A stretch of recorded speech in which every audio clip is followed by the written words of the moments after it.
வாங்க இப்ப நம்ம வீடியோக்குள்ள போலாம். பாடல் 6. புல்லின் சிலம்பினகான் புல் அரையன் கோயிலில் வெள்ளை விழி சங்கின் பேரறவம் கேட்டிலையோ.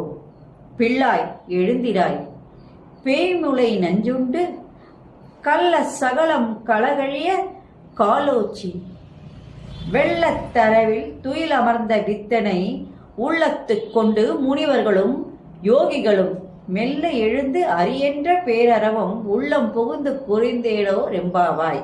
இது பாடல். இப்போ இந்த பாடலுடைய விளக்கத்தை சொல்ல போறேன். இந்த பாடலானது தோழியை எழுப்புவதாக அமைந்த பாடல். உறங்கிக் கொண்டிருக்கின்ற தோழியை எழுப்புகின்ற ஒரு பாடலாக இந்த பாடல் அமைந்துள்ளது. அது மட்டும் இல்லாம ஆயர்பாடியில அதிகாலை நேரத்தில் அந்த கோயில் எப்படி பிரகாசமாகவும் அதே நேரத்துல பக்தியோடு இருக்கின்றது அப்படிங்கறத அழகாக அந்த பாட்டுல அந்த அம்மா விளக்கிருக்கு. தாய்மை என்பது எல்லாருக்கும் ஒண்ணுதான் அப்படிங்கறதையும் அழகா ஒரே வரியில சொல்லியிருக்காங்க. வில்லனை, அதாவது அசுரனை ஒவ்வொரு அசுரனையும் எவ்வாறு வதம் செய்து கொண்டிருக்க